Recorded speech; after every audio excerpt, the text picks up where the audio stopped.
बच्चों, आज मैं आपको क्लास 6 की संस्कृत पुस्तक सुभाषिका से सप्तमः पाठ समुद्र तटे पढ़ाने जा रही हूँ। ये पाठ इस पाठ में तृतीय और चतुर्थी विभक्ति का प्रयोग हुआ है। समुद्र तट का अर्थ होता है बच्चों समुद्र का किनारा, और ये सप्तमः पाठ संस्कृत में गिनती है। सप्तमः षष्ठ, तो षष्ठ का अर्थ होता है 6, सप्तमा का अर्थ होता है 7। ये 7वां पाठ है। आपको पेज में लास्ट में बुक में आपको बता देती हूँ कि किस बुक में गिनती है संस्कृत में लिखी हुई। आप लोग वहाँ से इसको भी पढ़ सकते हैं, गिनती को भी। देखिए लास्ट पेज पर, लास्ट में 90 पेज पर आपको 1 to 20 की संस्कृत में गिनती लिखी हुई है। आप उसको पढ़ सकते हैं, नहीं तो एक दिन मैं आपको गिनती भी पढ़ा दूंगी संस्कृत में। इस पाठ में तृतीया और चतुर्थी विभक्ति का प्रयोग हुआ है। देखिए समुद्र का किनारा का चित्र दिख रहा है।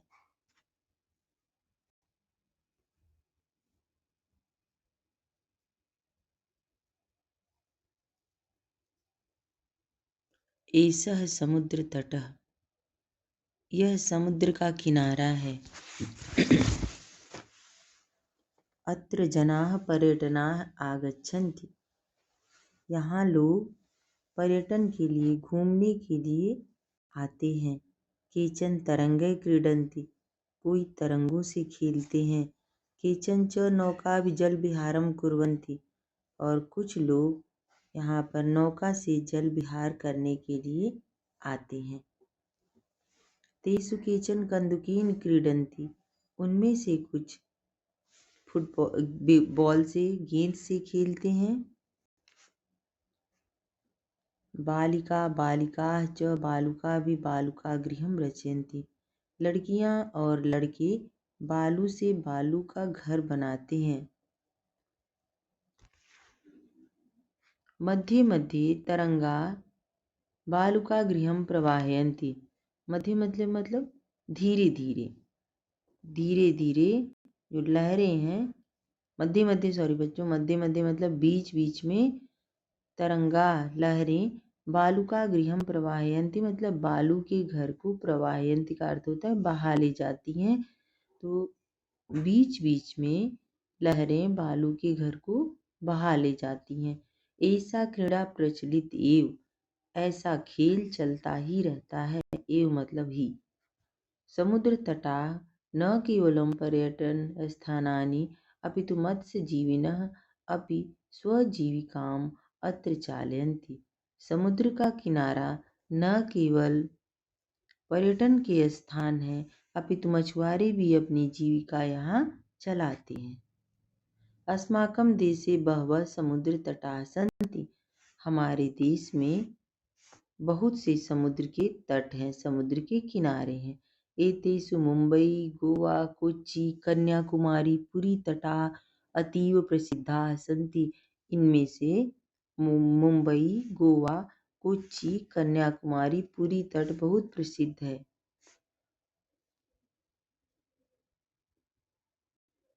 गोवा तटः विदेशी पर्यटकेभ्यः समधिकं रोचते, गोवा का तट जो है, गोवा का जो किनारा है, वह विदेशी पर्यटकों को सर्वाधिक पसंद आता है, अच्छा लगता है। विशाखापत्तनम तटः वैदेशिक व्यापाराय प्रसिद्ध, विशाखापत्तनम का किनारा विदेशी व्यापार के लिए प्रसिद्ध है। कोच्चि तटः नारिकेल फलेभ्यः ज्ञायते, जो कोच्चि का तट है वह नारियल फल के लिए जाना जाता है। ज्ञायते मीन्स होता है बच्चों जाना जाता है। मुंबई नगर से जुहू तटे सर्वे जनाः स्वैरं विहरन्ति, जो मुंबई के जुहू तट पर सभी लोग बेरोक टोक घूमते हैं। चेन्नई नगर से मेरीना तटः देशस्य सागर तटेषु दीर्घतम, चेन्नई नगर का मेरीना तट देश के सागर तटों में सबसे लंबा है। भारतस्य त्रिषु दिशासु समुद्र तटाः सन्ति, भारत के 3 दिशाओं से समुद्र का किनारा है। अस्मात् एव कारणात् भारत देश प्रायद्वीप इति कथ्यते, इन्हीं कारणों से इस कारण से भारत देश को प्रायद्वीप कहा जाता है। पूर्व दिशायां बंगोपसागरः, दक्षिण दिशायां हिंद महासागर और हिंद महासागरः, पश्चिम दिशायां च अरब सागरः अस्ति। पूर्व दिशा में बंगाल की खाड़ी, दक्षिण दिशा में हिंद महासागर और पश्चिम दिशा में अरब सागर है। एतेषां त्रयाणाम् अपि सागराणां संगमः कन्याकुमारी तटे भवति। इन तीनों सागरों का संगम, संगम का अर्थ होता है मेल, इन तीनों सागरों का संगम कन्याकुमारी तटे भवति, कन्याकुमारी तट पर होता है। अत्र पूर्णिमायां चंद्रोदयं सूर्यास्तं च युगपदेव द्रष्टुम शक्यते। यहाँ पूर्णिमा में चंद्रोदय और सूर्यास्त एक साथ ही देख सकते हैं। ये पेज नंबर 38 समाप्त हो गया।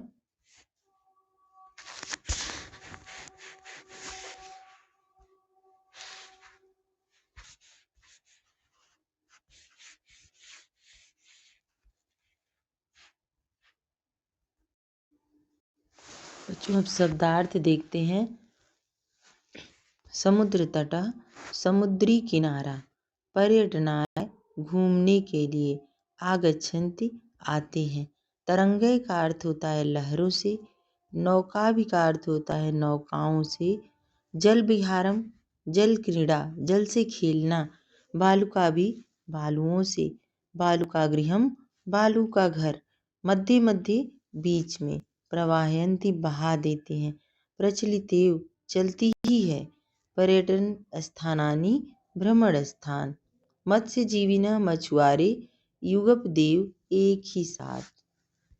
स्वजीविकाम अपनी जीविका को, अपनी रोजी रोटी को, चालयन्ति का अर्थ होता है चलाते हैं, अतीव का अर्थ है बहुत अधिक, पर्यटकेभ्य मतलब पर्यटकों के लिए, फली नारिकेल फलेभ्य नारियल फल के लिए, ज्ञायते का अर्थ होता है जाना जाता है, स्वैरम का अर्थ होता है बेरोक टोक, बिहरन्ति का अर्थ होता है घूमते हैं, दीर्घतम का अर्थ है सबसे लंबा मरीना तट है, सबसे लंबा, और प्रायद्वीप, प्रायद्वीप का अर्थ है तीन तरफ जल से घिरा भूभाग, संगम का अर्थ है मिलन।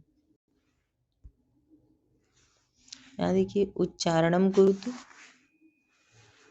तरंगय मत्स्य जीविनः, बच्चों इसको पढ़ के उच्चारण करना है, बोलना है, बोल के इसको सीखना है कि क्या लिखा हुआ है, इसको कैसे पढ़ा जाता है।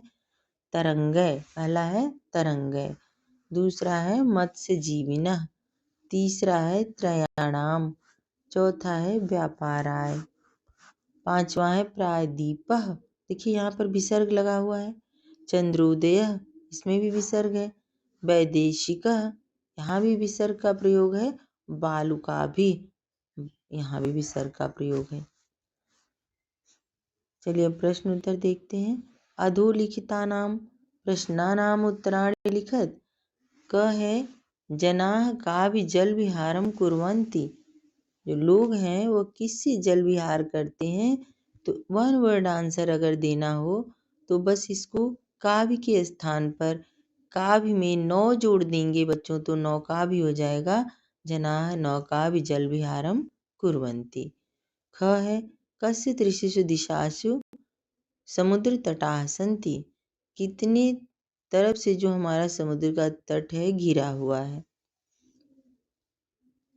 किसके तरफ से, तीन तरफ से समुद्र का तट घिरा हुआ है, तो इसका सही उत्तर है भारतस्य, भारत में आधा स और य जोड़ देंगे, बस क हटा देंगे, तस्य का क हटा देंगे, आगे भारत लिख देंगे, उत्तर कंप्लीट हो जाएगा।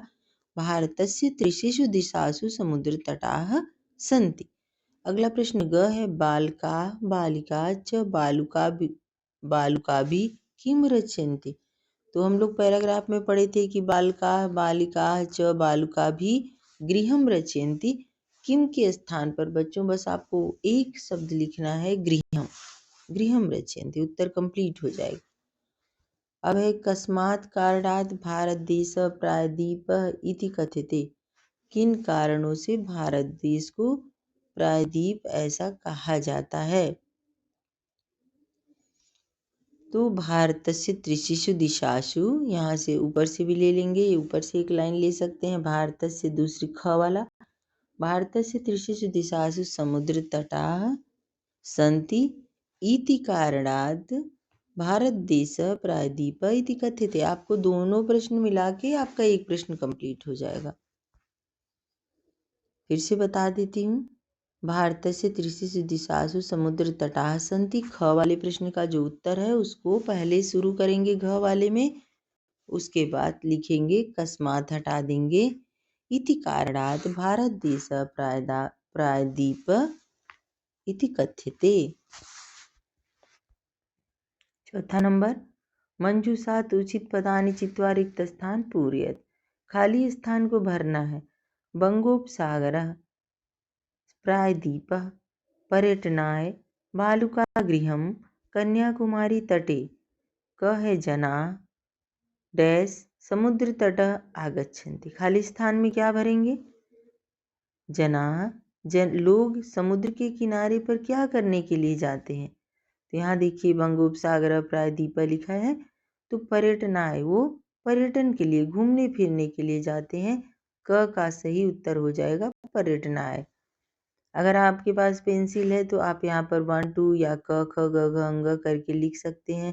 जैसे क में जनाह वाले बॉक्स में क्या भरा जाएगा खाली स्थान में, तो यहाँ पर जनाह पर्यटना के नीचे क लिख दीजिए, तो जनाः पर्यटनाय समुद्र तटम आगच्छन्ति, तो आपको बाद में लिखने में कोई परेशानी नहीं होगी। और जब भी आप पढ़ने बैठिए तो पुस्तक निकाल के उसके साथ पेंसिल भी लेकर के बैठिए, ताकि आपको प्रश्नों का उत्तर, हर एक एक चीज़ समझने में कोई परेशानी नहीं होगी। और मैं तो चाहती हूँ कि आप लोग जो भी प्रश्न है इसको कई बार पढ़ें, और जो मैंने उत्तर बताया या आपको जो सही समझ में आता है, आप बुक में जो चैप्टर है उसमें निशान लगाइए, पैराग्राफ में पेंसिल से निशान लगाइए, फिर मेरे उत्तर से मैच कीजिए, फिर उसके बाद अपने आप ही पढ़िए, अपने आप लिखिए। किसी भी ट्यूटर की ज़रूरत नहीं है, आपका सब कंप्लीट हो जाए। ये देखिए ख है भारत देश डैश इति कथ्यते। तो भारत देश को क्या कहा जाता है? भारत देश प्रायद्वीप इति कथ्यते। प्रायद्वीप, ग नंबर, प्रायद्वीप के नीचे ख लिख दीजिए पेंसिल से। ग नंबर है सागराणाम संगमः डैश भवति। तो सागराणाम संगमः, सागर का जो संगम है वो कहाँ होता है? कन्याकुमारी तटे। देखिए कन्याकुमारी तटे लिखा हुआ है लास्ट में, उसके नीचे ग लिख दीजिए। घ नंबर है बालकाः डैश खाली स्थान रचयन्ति। तो जो लड़के हैं वो, लड़के चाहे लड़कियां, वो क्या बना रहे थे? बालुका गृहम, बालकाः बालुका गृहम रचयन्ति, लड़के बालक का घर बना रहे थे। अंग है भारत से पूर्व दिशायाम, भारत के पूर्व दिशा में क्या है? तो एक ही बचा है, लास्ट है अंग वाला, बंगोपसागर, बंगाल का सागर है। तृतीय विभक्ति प्रयोग है, रिक्त स्थान पूरयेत् विपुलः मित्रैः सह क्रीडति। मित्र का ऐ की मात्रा लगा देंगे तो तृतीय विभक्ति हो जाएगी, तो विपुलः मित्रैः सह क्रीडति। फिर ख है मृगाः, खाली स्थान, मृग को तृतीय विभक्ति में प्रयोग करना है। मृगाः मृगैः सह रचयन्ति। फिर ग है अश्वः अश्वैः सह धावति। अहमपि चस्कः लिखा है, तो चस्कीड पिबामि, अहमपि चस्कीड पिबामि। अंग है तडागः कमले विभाति, तडागः कमले विभाति। देखिए अगला है कोष्ठकात् उचित पद प्रयोगेन रिक्त स्थान पूरयेत्। जो कोष्ठक में, जो ब्रैकेट में खाली जो उचित शब्द दिया हुआ है उसको खाली स्थान में भरना है। क है धनिकः धनिकः धनम ददाति। तो किसको देता है? धनिकः निर्धनाय, निर्धनाय के नीचे अंडरलाइन कर लीजिए, धनिकः निर्धनाय धनम ददाति। ख है सज्जनाः, फिर खाली स्थान है परोपकाराय जीवन्ति, परोपकाराय भरा जाएगा बच्चों यहाँ पे। ग है नमः, खाली स्थान है नमः शिक्षकाय नमः। घ है शिक्षिका, खाली स्थान पारितोषिकम यच्छति, शिक्षिका छात्रे छात्राणाम छात्रेभ्य है, तो यहाँ पर इस पाठ में तृतीया और चतुर्थी विभक्ति का प्रयोग हुआ है, तो शिक्षिका छात्रेभ्य पारितोषिकम यच्छति। अंग है आरवः पठनाय, पठनाय पठनेन पठनाय विद्यालयम गच्छति। ये कंप्लीट हो गया। अब चलिए रेखांकित पदानि आधृत्य प्रश्न निर्माणम कुरुत। कहे केचन कंदुकेन क्रीडन्ति। अब यहाँ पर हमको प्रश्न बनाना है बच्चों, तो प्रश्न हो जाएगा केचन केन क्रीडन्ति, कुछ लोग किससे खेलते हैं, तो कंदुकेन का अर्थ होता है गेंद से, तो उत्तर आ जाएगा। लेकिन हमको यहाँ पर प्रश्न बनाना है, तो प्रश्न के साथ साथ प्रश्नवाचक चिन्ह का भी प्रयोग करना है। तो क्या प्रश्न बनेगा क का, केचन केन क्रीडन्ति, और अंत में प्रश्नवाचक चिन्ह, पूर्ण विराम नहीं लगेगा। ख है अस्माकं देशे बहवः समुद्र तटाः सन्ति, तो अस्माकं देशे को अंडरलाइन किया है, तो उसी के नीचे लिखेंगे हम लोग केसाम देशे बहवः समुद्र तटाः सन्ति। फिर है प्रश्नवाचक चिन्ह का प्रयोग। ग है अत्र मत्स्य जीविनः अपि जीविकाम चालयन्ति। अब देखिए इसको प्रश्नवाचक कैसे बनाएंगे, अत्र मत्स्य जीविनः अपि काम चालयन्ति। इससे किसकी, मछली पालने से किसकी जीविका चलती है। यहाँ लोग मछली का, जो मछली पालन करते हैं वह मत्स्य पालन से उनकी जीविका चलती है, तो पूछ रहा है काम किसकी जीविका चलती है, तो यहाँ पर काम हो जाएगा। अत्र मत्स्य जीविनः अपि काम चालयन्ति प्रश्नवाचक चिन्ह। घ नंबर एषः समुद्र तटः अस्ति, तो इसका प्रश्न बनेगा एषः कः अस्ति प्रश्नवाचक चिन्ह।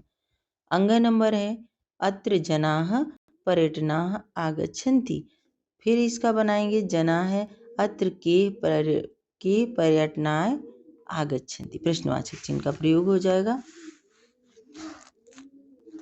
ये कंप्लीट हो गया बच्चों ये चैप्टर। अगला चैप्टर अगले दिन पढ़ाऊंगी।